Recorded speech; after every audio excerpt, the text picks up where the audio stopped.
Gracias, muy buenos días a todas y todos. Qué importante que la acción y la fundación nos convoquen. Creo que es una excelente forma de romper la depresión, ¿no? De lo que ha generado la elección del 8 de noviembre y el marco del Día Internacional de la Migración. Me parece una excelente oportunidad para así hacerlo. En apretada síntesis digo, tenemos que pasar de la depresión a la acción. Ese es el saque, ¿no? Como para entender en un desafío tan brutal, no solo hacia Estados Unidos, sino también hacia México, ¿no? Digamos, México tiene una extraordinaria nueva oportunidad también para repensar su relación con Centroamérica. El saque con Centroamérica es una disculpa, es un sentido perdón, una acción de no repetición, porque lo que estamos haciendo con los centroamericanos como país es de una ignominia y vergüenza extraordinaria. O sea, todos los días pasan en mayor o menor proporción, pero en esencia lo mismo, fenómenos como la matanza de San Fernando con los centroamericanos. Y eso es de una indignidad que en este momento estamos cosechando lo que hemos sembrado. Ahora explico por qué. Pero también tenemos que voltear a ver América del Sur, porque en este fenómeno de meses sistemáticos de ataque contra México, no ha habido ningún país que levante la mano y que diga, oye, no, si te metes con mi hermanito, te metes con mi carnal, te metes conmigo. No ha habido ningún país de América Latina que diga, no, y no ha habido ningún país europeo, ningún otro. Y tenemos que preguntarnos por qué. Pues porque hace 20 años estamos empeñados en negar nuestra identidad latinoamericana, porque estamos sistemáticamente como país generando condiciones de agravio a nuestros hermanos centroamericanos, como país. Y claro, ahorita hay una condición de soledad, así, bueno, ustedes se fueron para el norte, ¿no? Ahora los expulsaron del paraíso, bueno, pues bienvenidos a la realidad. Entonces me parece que también es un momento vital para pensar la geopolítica de México, y como decía el ingeniero, pues no solo preguntarnos en términos de lo que está pasando en Estados Unidos, que es vital, sino repensar una vez más por qué la gente se va a Estados Unidos. Porque la gente no tiene espacio acá. Y ese tipo de pensamientos profundos tienen que llevarnos a repensar muchas cosas. Por segundo año consecutivo, México deporta más centroamericanos que Estados Unidos. El Plan Frontera Sur es la codificación mexicana de lo que el presidente Obama llamó como la crisis humanitaria de los niños migrantes viajando solos. Entonces el cerramiento de la frontera sur empezó así, durante años. Los migrantes centroamericanos denunciaron lo que pasaba en La Bestia. Y la primera vez que la autoridad puso seguridad en La Bestia fue para que los migrantes no se pudieran subir. No para protegerlos, sino para que no se pudieran subir. El Plan Frontera Sur es de una indignidad y bofetada sistemática a Centroamérica. Además lo sacaron de la manga, presentaron un plan de migración, un plan nacional de migraciones, y a los 3 meses presentan el Plan Frontera Sur que no tiene nada que ver, y además todavía con el gran cinismo para decir que es defender los derechos humanos de los migrantes. Pregunten a los migrantes centroamericanos que piensan del Plan Frontera Sur. O sea, estamos deportando más. Y miren, 3 fotografías en el momento, ¿verdad? Pasamos de los acuerdos de Contadora, la paz en El Salvador, el castillo de Chapultepec, los diálogos en Guatemala, en Nicaragua, tiempo 1, tiempo 2, golpe de Estado en Honduras. El presidente Zelaya no se mete en la embajada mexicana, se mete en la embajada de Brasil. En otro momento hubiera sido impensable que no se metiera a otro lugar que no fuera la embajada mexicana. Ah, no. Se va a meter al país lejano que habla otro idioma, no al cercano, próximo, hermano que habla el mismo idioma. México no supo qué hacer con el golpe de Honduras.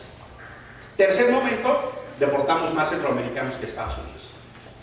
Entonces, es un extraordinario momento para voltearnos a ver también nosotros de las brutalidades y barbaridades que estamos haciendo, no solo en términos de nuestro término de relación con Estados Unidos, por supuesto que hay que hacerlo, acompaño y hago mías las palabras de Laura, sino también hacia el entorno de lo que está pasando con Centroamérica. Porque el desafío es así. Y acaba de salir, valga el comercial, no es mío, pero valga, Iniciativa para el Diálogo, acaba de sacar un número excelente de Brújula Ciudadana, que justamente tiene que ver con esto que se llama la agenda acá y allá. Les recomiendo mucho que lo vean.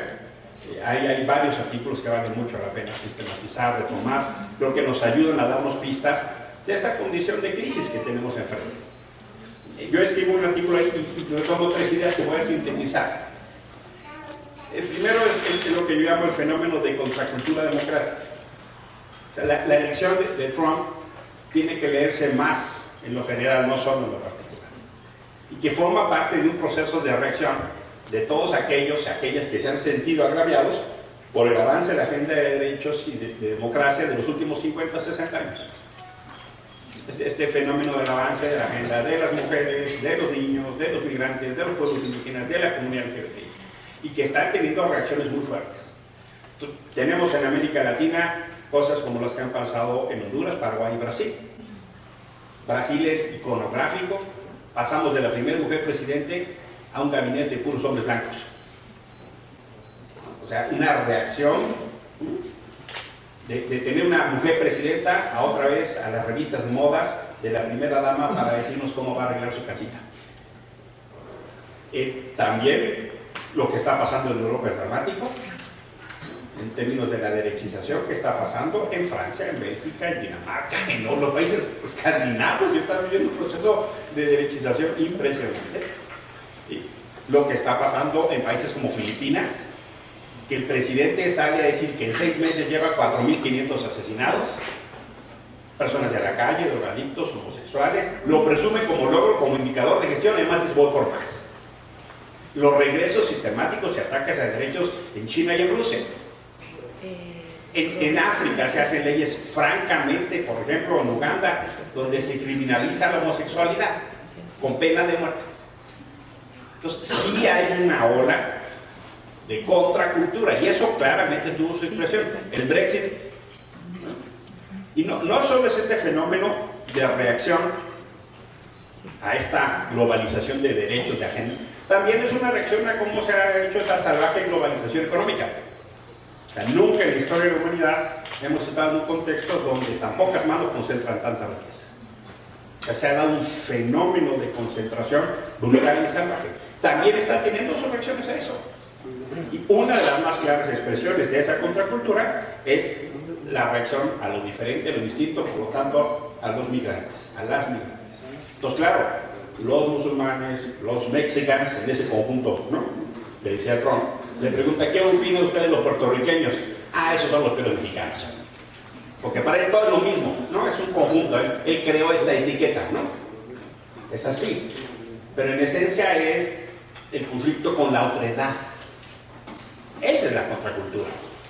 Donde estamos trabajando en una noción de derechos, en una noción de democracia, de inclusión, y estamos teniendo una reacción brutal que no es reciente. En los últimos años los estándares internacionales en derechos humanos han sido para defender lo avanzado. O sea, después del 2001, o sea, hemos pasado a fenómenos donde se legitimó la tortura como un método de investigación o el derecho penal del enemigo. O sea, Guantánamo es la vergüenza mundial en términos de debido proceso. Él sigue. Gente que nunca se le ha culpado lleva más de 10 años. Y solo 9% de las personas que están en Guantánamo venían de Irak. El 91% vinieron de casi 60 países. O sea, ahí tuvimos ya una enorme tensión con la noción de derechos que empezamos a construir desde la Segunda Guerra Mundial y atrás, pero lo digo así. Entonces, todos los movimientos que habíamos logrado construir ciertas barreras éticas, el movimiento de los derechos civiles, ¿no? De Martin Luther King, el movimiento afro, el movimiento feminista, por supuesto, así dicho, el movimiento pacifista, el movimiento color, o sea, las barreras éticas construidas se empezaron a caer. Y eso es lo que yo decía como la segunda idea. La elección en Estados Unidos pasó de este fenómeno de lo políticamente incorrecto a lo socialmente aceptado. A mí tuve la experiencia de vida de estar 4 años en Estados Unidos. Vengo llegando de Washington. Y me pasa, mire, en Washington ciudad, más del 90% votó por Clinton. Más del 90%. Y déjenme platicar 2 anécdotas. La hija de un amigo mío fue a vivir con nosotros a hacer una estancia. Y en abril fue al museo, en abril. Y fue al museo de los Smithsonian, ¿no? El Museo de Historia, un lugar turístico por excelencia, pues, donde van millones de personas. Esta joven salió a comprar un hot dog. Le vendió el hot dog y la del carrito, la del food truck, cuando vio que era mexicana, le empezó a gritar: tú, mexicana, ¿qué haces aquí? Regrésate, nos quitan nuestro trabajo. Yo apoyo a Trump. Le acaba de comprar el hot dog en abril, en Washington, donde el 90% votó por Clinton. Esta muchacha se quedó chava. 3 meses después, matrimonios salvadoreños comiendo en un restaurante en Silver Spring, en la zona metropolitana al lado de Maryland. Votación demócrata más del 80%. Está comiendo el matrimonio salvadoreño y una pareja les empieza a gritar: ustedes mexicanos, ¿qué hacen aquí? Váyanse a rater. Y la pareja se rió. No somos mexicanos, somos salvadoreños. No se sintieron aludidos. Entonces más se enojaron y le gritaron a la dueña: córrelos y yo te pago la cuenta. Estoy hablando de 2 lugares y el promedio de votación demócrata fue entre 90 y 80%. Eso pasó en abril y junio. Entonces, lo que ya decía Laura de cómo se incrementó el rebote racista o de todo tipo de fobias, ha ido en aumento.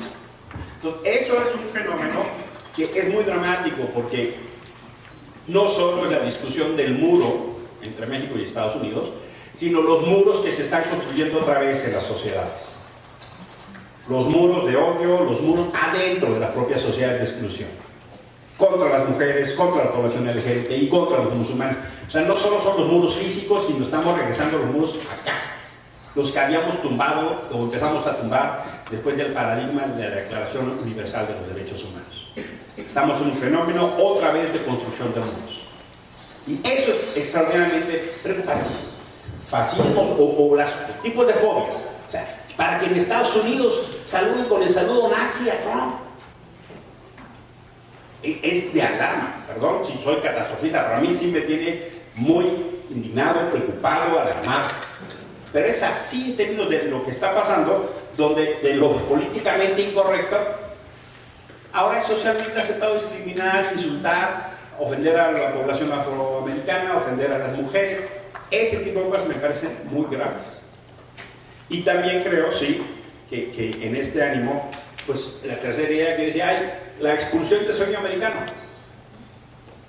O sea, ni crean que ustedes son Norteamérica, ¿verdad? O sea, no.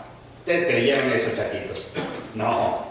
Vamos a hacer un muro, vamos a revisar el PLT, les vamos a cobrar impuestos en las remesas. O sea, si revisan lo que dijo este señor que iba a ser los primeros 100 días de gobierno, no lo que hizo como candidato, sino las acciones de los primeros 100 días, son esencialmente dirigidas a nosotros. Decía una persona en Estados Unidos, y el problema fue que mucha gente tomó literal lo que dijo Trump, pero no lo tomó en serio.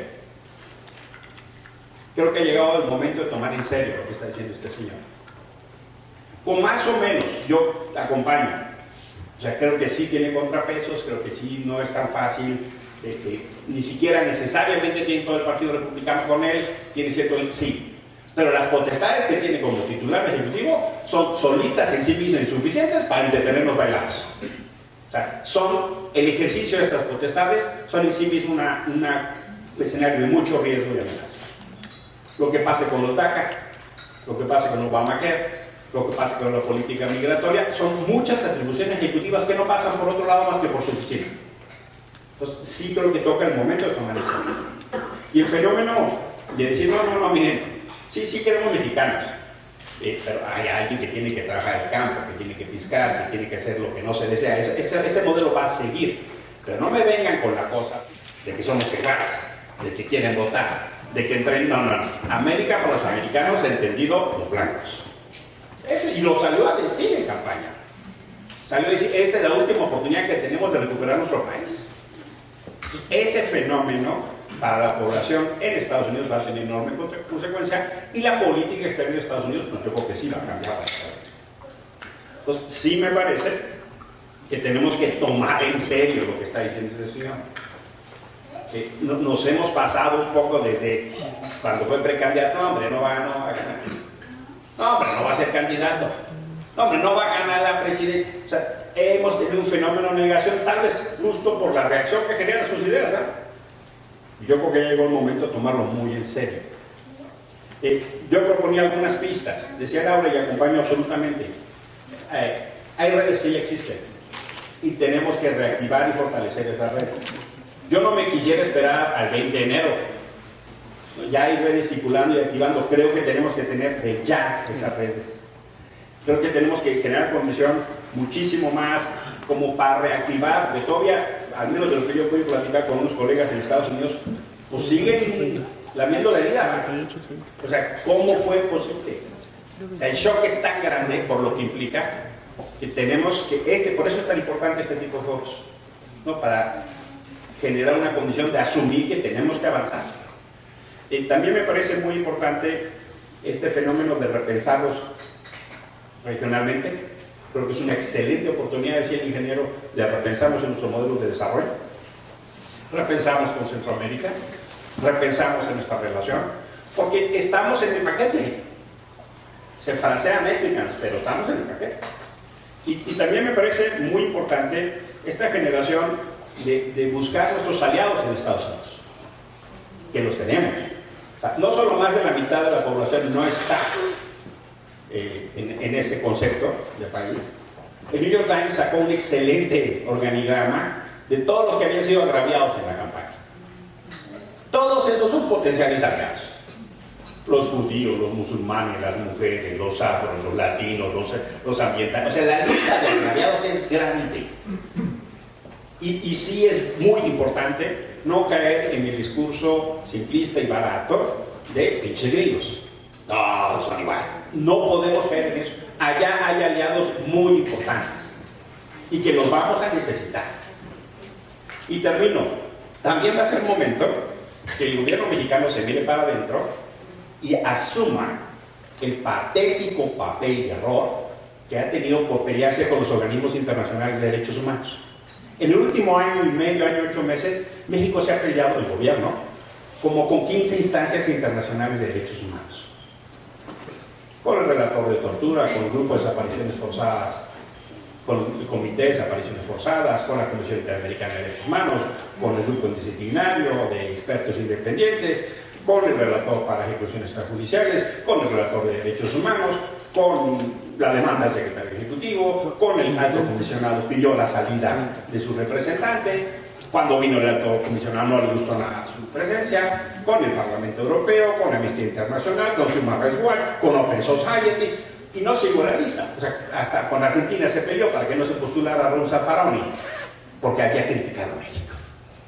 Había venido Raúl Zaffaroni a un foro, dijo, bueno, México hay un genocidio por goteo después de Ayotzinapa, y tiempo después México lo vetó el día de la votación, 10 minutos antes de la votación.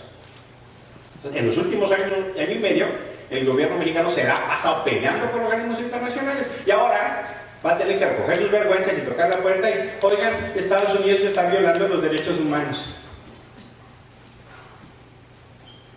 El gobierno mexicano tiene que ya empezar una estrategia de defensa en los foros internacionales. Tiene que ir a Naciones Unidas, tiene que ir a la Comisión Interamericana, tiene que ir a la OEA, tiene que ir a donde fuere.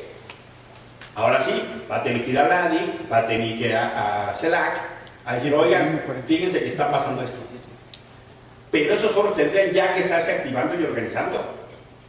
Me van a perdonar, pero esa imagen que ha sacado la Cancillería de un mexicano caminando ante un paraguas es ridícula. Porque lo que viene no es una lluviecita, lo que viene es un tsunami. Es muy útil un paraguas cuando hay tsunami. Muy útil, muy útil. Porque cuando viene la ola, usted pone el paraguas, ¿no? Y es tan útil un paraguas. No sabe qué alivio tengo yo de que haya un 1-800 en Estados Unidos, ¿no? Que nuestros paisanos pueden hablar, oigan, ¿qué voy a hacer? También me deja con una condición de alivio que los consulados tengan media hora más de trabajo. No saben qué respiro. Estados Unidos tiene la capacidad instalada para deportar 250,000 personas al año. Con la mano en la cintura, puede deportar 1,000,000. Es más, las instalaciones que se hicieron para atender a los niños viajando solos se pueden utilizar para deportar. La frontera Colombia-venezolana se convirtió en una crisis humanitaria en Cúcuta porque había 20,000 colombianos que salieron de Venezuela. 20,000. O ahorita tenemos una crisis en Tijuana por 3.500 haitianos y de otras nacionalidades porque no pueden entrar a Estados Unidos. 5 puntos fronterizos.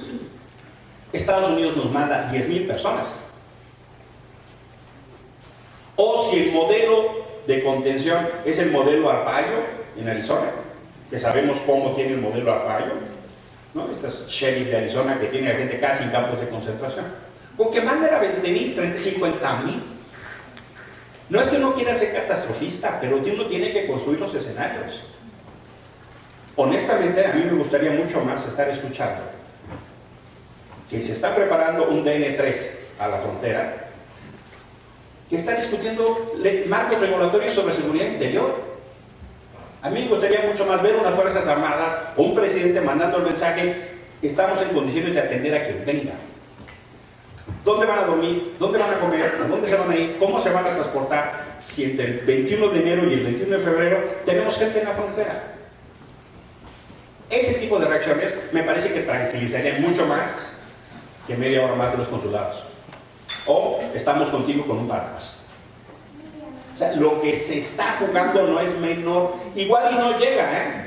Igual decir, no, es que Andrés Casa está haciendo muy alarmista. Bueno, ojalá no se dé ese escenario. Pero si se diera, ¿cómo respondemos? Hemos visto esencialmente las redes de contención y detención a migrantes son de sociedad civil.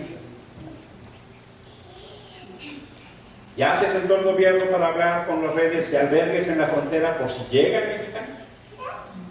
La mayoría de paisanos y centroamericanos deportados a la frontera, ¿quién los atiende? ¿Albergues oficiales?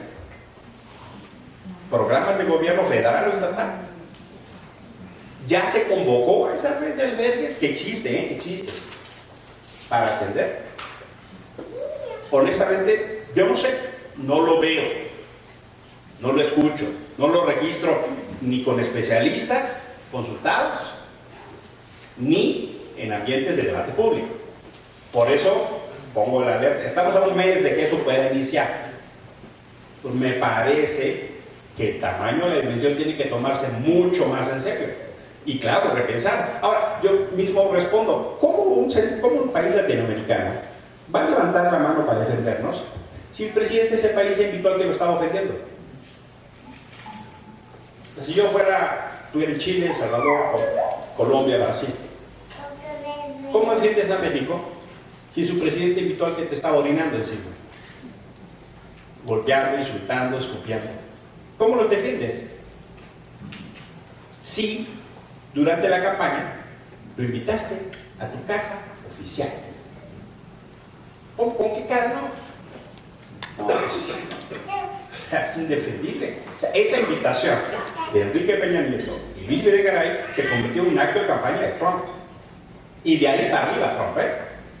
Entonces el señor Peña es en parte responsable del resultado electoral de los pioneros. ¿Por qué? Jugó a favor. Entonces se hace muy difícil defender a México en el escenario internacional cuando el titular del Ejecutivo invita a que Estados Unidos, y además minimizó, no hombre, no nos ha insultado tanto, no, la prensa malinterpretó. Así es muy difícil. Si el panorama de diálogo no es un horizonte de dignidad, de dialogar entre pares, me hago cargo de las asimetrías, pero el principio del diálogo internacional está fundado en la dignidad, en el respeto a nuestros conacionales, en trabajar por eso. Honestamente, yo no estoy viendo esos códigos y me preocupa mucho. Si no viene el gobierno, tienen que venir de otros actores, y tienen que venir de las voces de los migrantes, tienen que venir de las familias, tienen que venir de los actores de sociedad civil, tienen que venir de la academia, tienen que venir de las redes y generar una condición para decir no, el término de relación está fundado en la dignidad. Me hago cargo que hay asimetrías, me hago cargo que el 60% de nuestras exportaciones van a Estados Unidos, me hago cargo de muchas cosas. Pero no podemos tener otro horizonte más que sea la dignidad y la defensa de los derechos. Este momento es el particular importante. México tiene que asumir una condición de protagonismo en los foros internacionales de derechos humanos, tiene que recomponer las relaciones tiene que construir confianza, tiene que repensar a Centroamérica y tenemos que activar nuestro trabajo en la red en Estados Unidos. Allá tenemos muchísimos aliados, que no hay otro horizonte más que la dignidad. Muchísimas gracias.